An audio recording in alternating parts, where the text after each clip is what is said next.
First of all, Assalamu alaikum, and thank you to Brother Khalid, Professor Aisha, and esteemed guests from around the world who are here in this forum. And we have already discussed few things about eco restoration and sustainable development.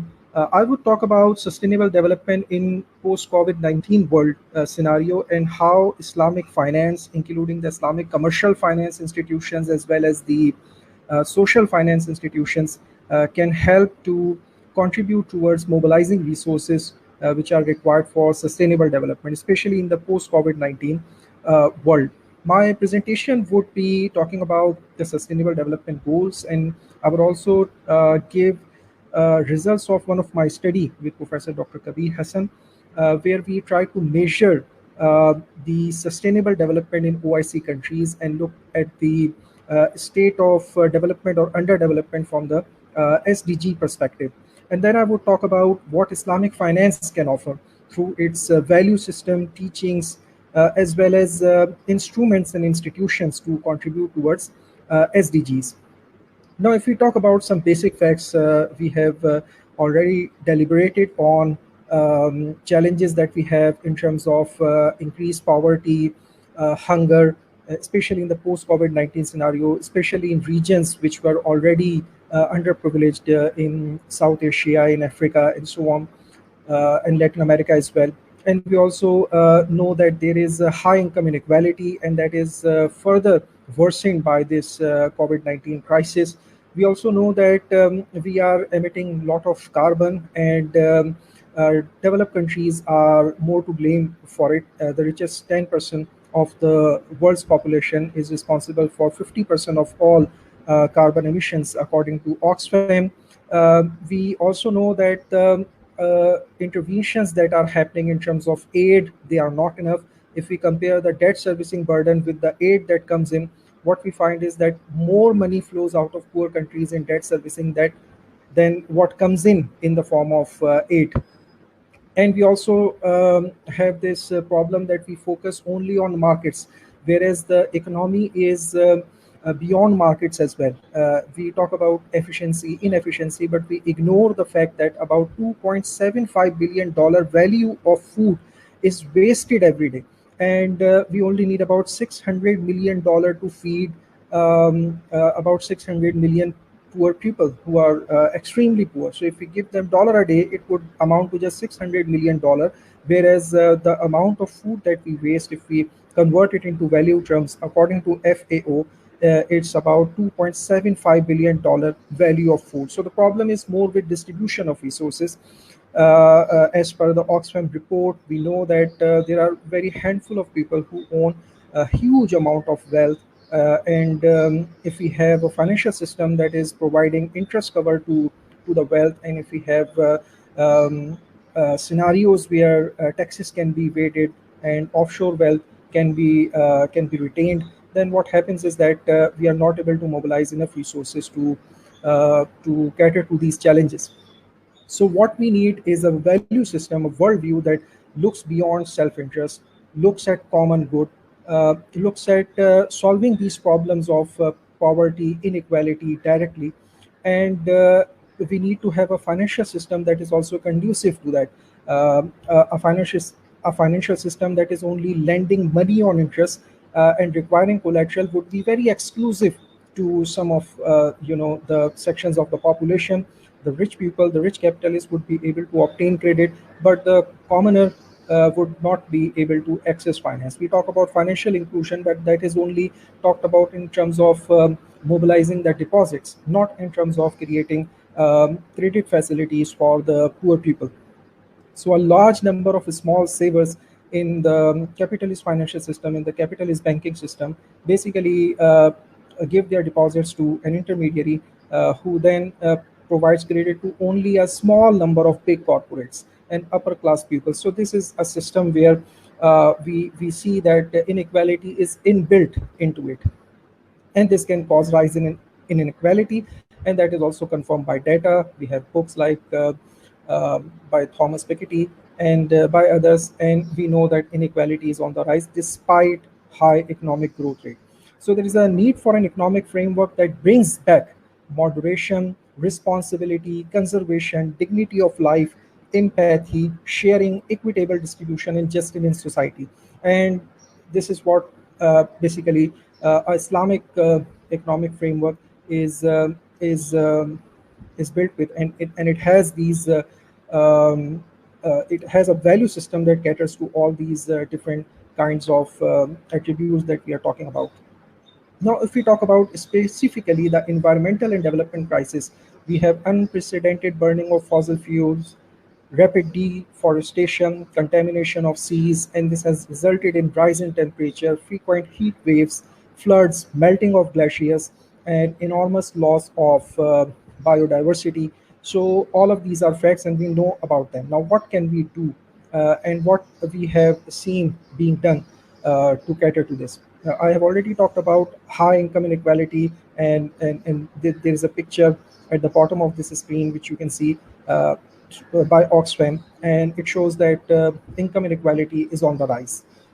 And when we talk about underdevelopment challenges, they are there and they are becoming even more challenging, especially in scenario where we have developed countries also facing low economic growth rates, even recession and unemployment, and they are not able to basically fulfill their commitments in terms of aid, in terms of providing resources to the developing countries, and not even we see debt relief or debt standstill, which is necessary for developing countries to meet these underdevelopment challenges.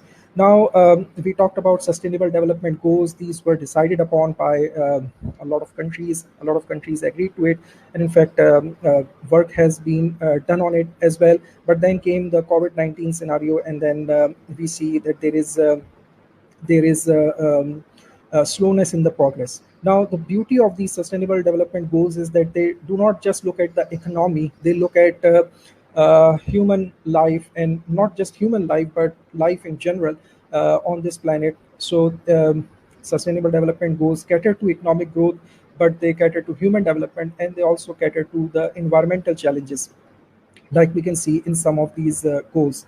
So, having no poverty, having zero hunger is put at the forefront, and then good health and well-being, quality education, gender equality, all of these are put in before we talk about in sustainable development goal the idea of decent work and economic growth, and that has to be responsible as well, inclusive as well. So we talk about reducing income inequalities, responsible consumption and production, and then we also talk about being responsible with the environment and to the other life forms that we have on this planet, life below water as well as life on land.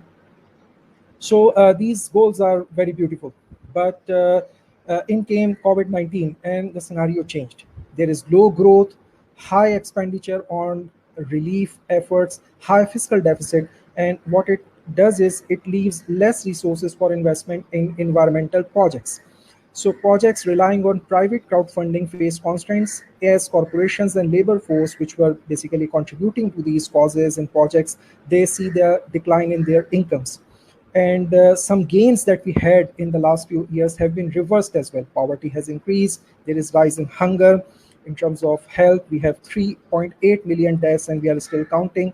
But we also need to take into account that air pollution itself just kills about 7 million people every year. So in about 18 months, we have had 3.8 million deaths from COVID-19, but air pollution in a routine year just kills 7 million people. So we have been catering to the challenge of COVID-19, but we also need to take into account that environmental challenges are almost as much lethal, and in fact more lethal, as we see from this statistic. SDG 4 talked about education, but we see that there are a lot of countries, a lot of regions where there is no schooling for almost 1.5 years. There is increased unemployment. This has reversed some of the gains in SDG 8, which talked about decent work opportunities. There is decline in industrial growth and overall economic growth. Large corporations have survived, but the retail sector, informal sector, micro entrepreneurs, they have suffered a lot.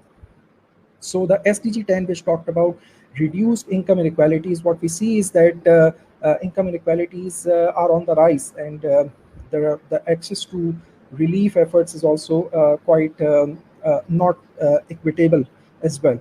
And then we see that more using of packaging material in e-commerce, because when you are going to a shopping mall to make purchases, you might take your own shopping bag. You might just carry some things in hand as well. But when e-commerce grows, the use of plastics, the use of packaging material increases, especially plastic.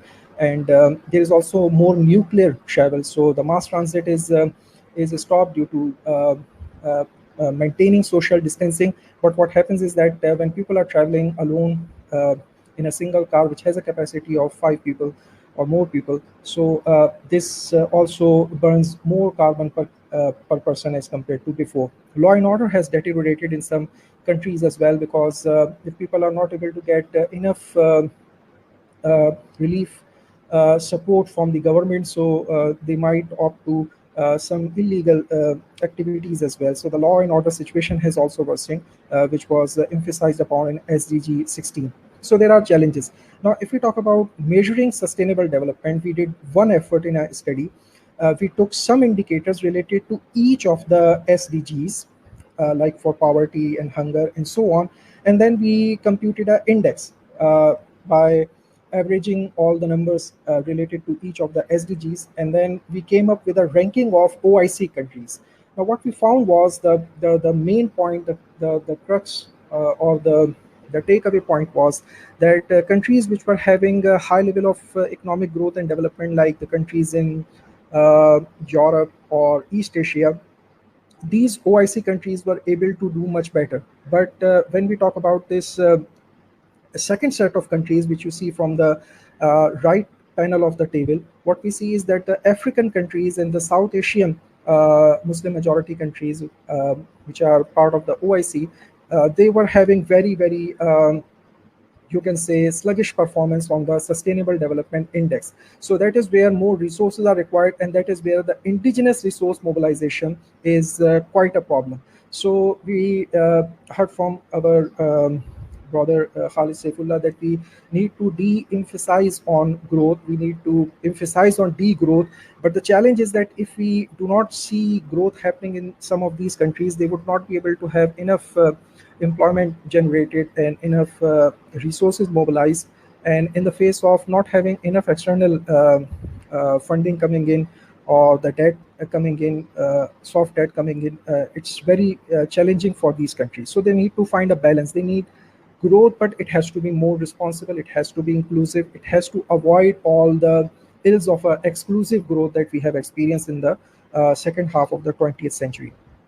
Now, if we talk about the Islamic finance, it has its value system, which basically brings in the responsibility factor in the preferences, in the choices. And then we have specific institutions in the commercial finance and social finance institutions which can cater to sustainable development. So first of all, talking about Maqasid al-Sharia, we have Hifdul Deen, Hifdul Nafs, Hifdul Akal, Hifdul Nasl, Hifdul Mal. If you translate them into English, basically they emphasize on spirituality, physiological needs, intellectual needs, sustainability needs, economic needs. So this is a you can say modern interpretation, which was also emphasized by brother Khalid Saifullah, that we need to have a fresher look at our understanding of fiqh as well.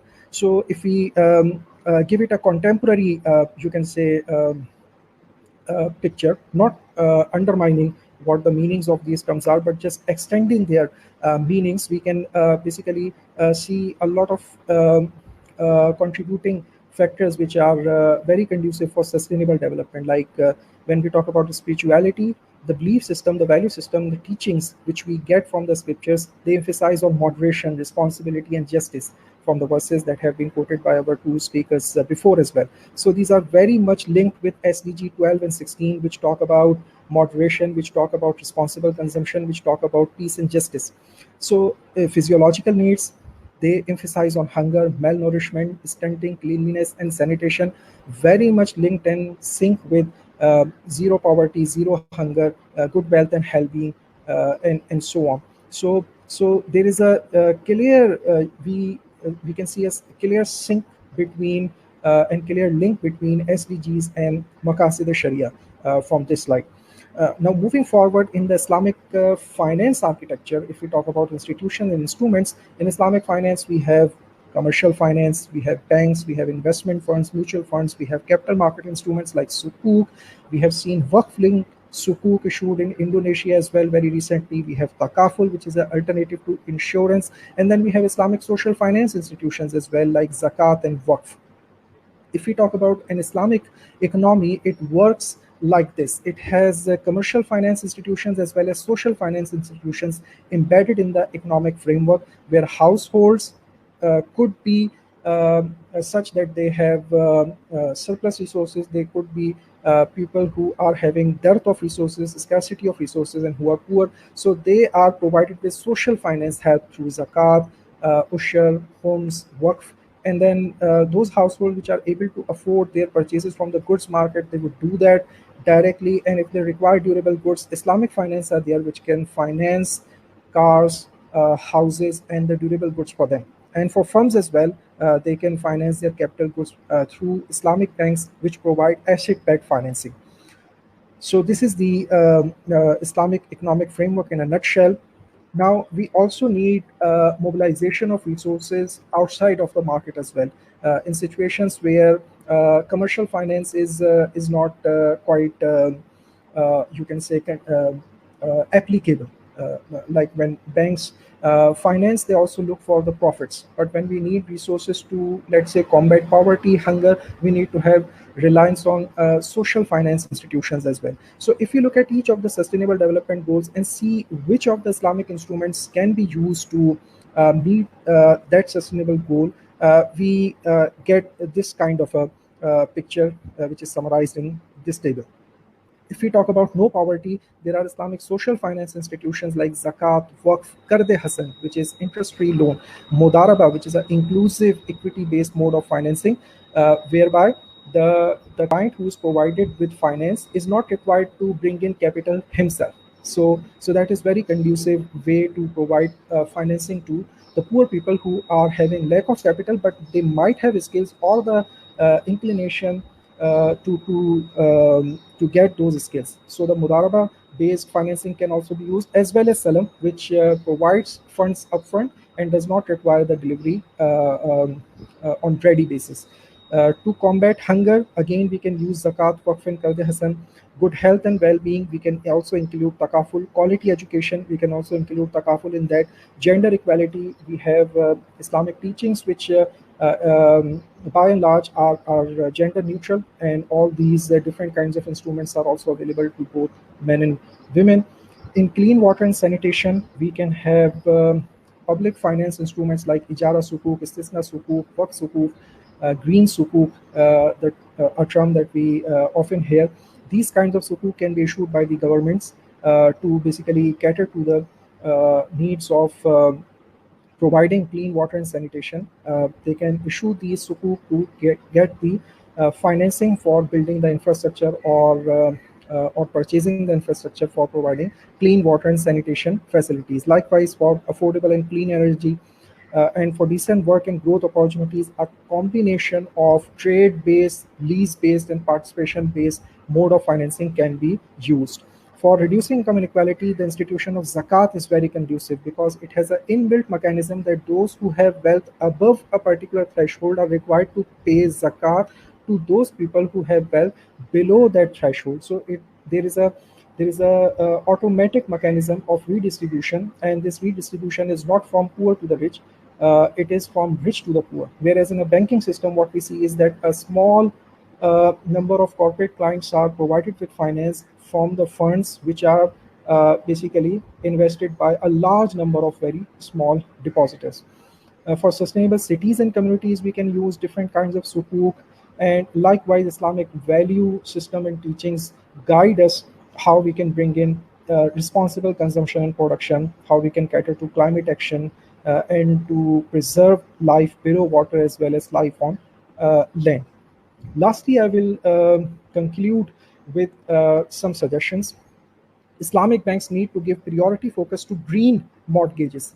This is an idea that is floated by some practitioners as well. So let's say if a person comes for home financing, If that person would use, let's say, solar energy, or would be using a very cleaner form of energy, then he would be provided with a subsidy. It could be funded by the central bank. It could also be uh, uh, funded by the commercial banks by giving priority focus to green mortgages, green car lease. So if someone wants to buy a car that runs on petrol as compared to a car that is a hybrid mode and more environment friendly, so then the markup rates or the rental rate should be lower, so that these kinds of technologies and these kinds of assets are encouraged and promoted, their use is promoted. Uh, so environmental friendly infrastructure can also be financed by Islamic banks on a standalone basis, and also by forming a consortium. Government can adopt green fiscal policy by including carbon taxation, by issuing green sukuk, by having low duties on import of environmental friendly technology, and providing subsidy to environmental friendly industries. Also, government can issue infrastructure projects, sukuk for infrastructure projects, for instance, musharaka sukuk, istisna sukuk, and ijara sukuk. Musharaka sukuk is very useful when a country does not have enough fiscal space to finance the cost of uh, uh, issuing the sukuk. So in musharaka sukuk, there is no such compulsion. You share the benefits of the project, but you are not compelled to pay a particular rate of rental, which is the case in ijara sukuk. Islamic social finance institutions have to be catered to as well, because there are projects where you cannot have a market-based solution. There are projects which require provision of common property resources or public goods. Here, the markets fail. We need to bring in social finance institutions as well. Finally, a uniform and universal wealth tax like zakat can help in checking wealth inequalities and reducing the concentration of income and wealth. I would end here. I think I have already taken a lot of time. Uh, so thank you for listening, and over to Khalid. Yeah. Thank you very much, Dr. Salman, for your very insightful deliberation from your side.